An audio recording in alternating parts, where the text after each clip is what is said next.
그래요. 이제 그 점에서 뭐 이제 종합특검도 말씀하셨지만 네네. 내란 전담 재판부 이것도 어떻게 될 것이냐. 네. 국회에서 이제 본회의 통과 못했습니다. 아마 21일 그 주에 필리버스터 거쳐가지고 통과될 걸로 좀 예상이 되는데 내란 전담 재판부 여러 가지 조금씩 수정해가지고 이제 가는 것 같아요. 이 흐름은 좀 어떻게 보고 계십니까, 변호사님? 그러니까 저는 사실 이 비상계엄 내란 국면에서 가장 아쉬운 게 내란 특검 자체가 너무 늦게 출범한 거라고 생각을 하거든요. 아까 말씀하신 그 거. 결정적인 권한 대행의 두 번의 거부권 행사가 네. 거의 4개월, 5개월에 걸친 시간 동안에 특검을 늦췄고요. 중간에 그런데 우리가 이걸 알아야 돼요.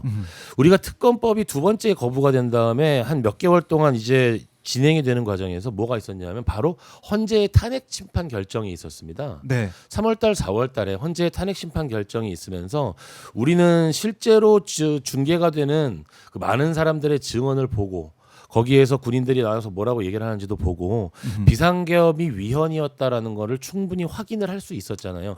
그러다 보니 자연스럽게 특검에 대한 얘기, 내란에 대한 형사재판 같은 게 좀 늦어지는 것들을 국민이 용인할 수 있었는데 비상계엄이 위헌이다라는 거는 비상계엄이 내란이다라는 말하고 크게 다르지도 않은 거거든요. 헌법적으로는.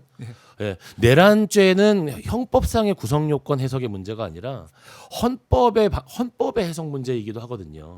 예. 그렇기 때문에 내란 외환이라는 것은 헌법 사항이기 때문에 네. 이제 그런데도 불구하고 특검법이 늦어지면서 내란 전담 재판부 논의가 이제서야 전 1년 만에 나온 게 너무 안타까워요. 항상 이게 너무 늦었다. 또 늦었다. 예. 진작에 이루어져서 진작에 출범했어야 된다라고 생각을 하는데 네. 그러면 조금 늦기는 했지만 지금이라도 어떤 늦은 것에 대해서 1심을 지켜보고 2심으로 넘어간다라든지 어떤 조금 조정 좀 이렇게 미세한 조정 같은 것들을 신경을 쓴다면 네. 지금이라도 내란 전담 재판부는 출범해야 하고 한간에 이야기하는 위헌성과 관련된 부분은 이미 위헌성에 대해서 크게 걱정하지 않아도 될 정도의 합헌적인 법률이라고 생각을 하고 있습니다. 네. 김기현 변호사도 내란 전담 재판부. 네, 저는 지속적으로 내란 전담 재판부는 위헌이 아니다. 이것은 필요한 것이다라고 예. 말씀을 계속 드려왔어요. 근데 사실은 지금 와서 좀 아쉬운 거는 특검이 될 때 내란 전담 재판부 같이 했으면 얼마나 좋았을까 하는 생각 플러스로 네. 지금 지금 내란 전담 재판부를 해도 법원 내에 둬야 되고요.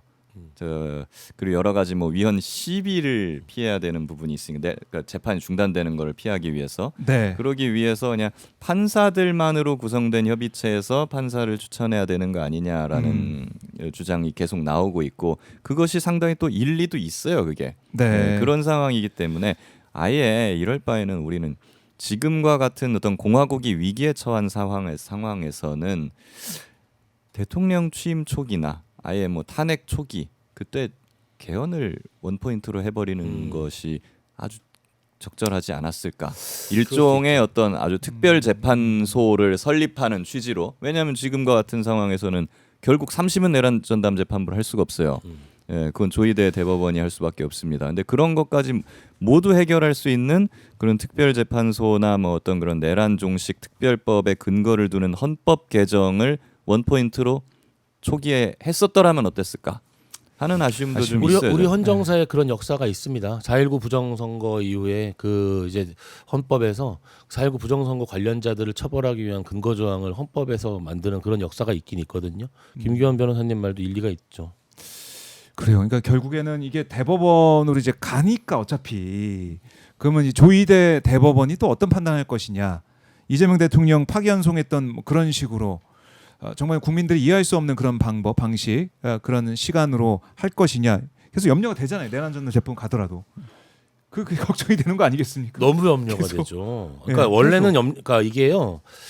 그 헌법재판소에서 탄핵 이야기가 나올 때 탄핵이 안 될 거라고 생각하지 않았거든요. 너무 그 비상계엄이 위헌인 게 너무 당연하기 때문에 내란죄의 성립에 대해서도 저는 의심한 적이 없는데 최근에 이제 뭐 헌법학 교수님께서 막 내란을 해설하면서 그 국회의 기능이 마비됐어야 되는데 국회가 정상적으로 의결을 했으니까 이거는 판단을 해도 내란 미수로 판단해야 되는 게 아니냐. 뭐 이런 강연을 하는 게 지금 요 며칠 사이에 네. 그 보수 논객들 사이에서 쫙 지금 인용이 되고 있다고 하고 그거 자체 그 영상을 저도 봤거든요.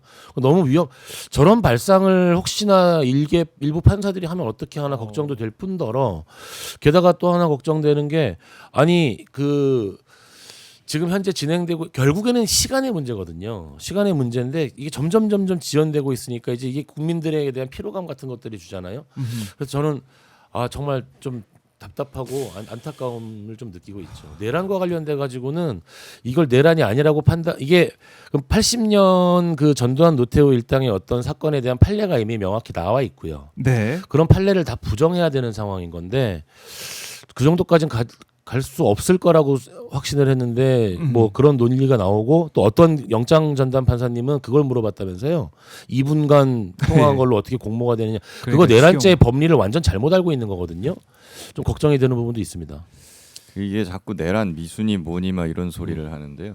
지금 그 논리대로라고 하면은 경찰의 체포에 제압함 경찰이 체포하거나 제압하려고 할 때 네. 거기에 대해서 대항하면 무슨 죄가 됩니까? 공무집행방해죄가 되죠. 그렇죠. 예, 경찰 막 때리고 예, 뭐하고 예. 하면은. 안 되죠. 예. 근데 그래도 불구하고 경찰이 잘 제압을 해가지고 체포를 했어요.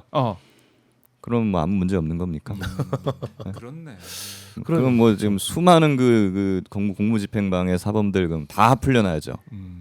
그렇네. 논리적으로 말이 안 되는 주장을 저쪽 보수 쪽 극우 쪽에서 아니 하고 거기 있다. 무죄 추정의 원칙 자꾸 얘기하면서 내란이 아직 확정된 게 아닌데 내란이란 말도 쓰면 안 된다는 표현을 하는데 성일종 국방위원장. 예, 누가 만약에 여기서 물건을 훔쳐가지고 갔어요. 그러면 네. 신고를 할 때 기자님께서는 여기 절도로 추정되지만 아직 무죄 추정의 원칙이 있기 때문에 절도가 아닐지도 모르는 사람이 물건을 가지고 갔어요라고 얘기합니까? 아이고. 아니면은 여기 누가 물건을 훔쳐갔습니다. 훔쳤어요. 훔쳤습니다라고 네. 이야기하는 거잖아요.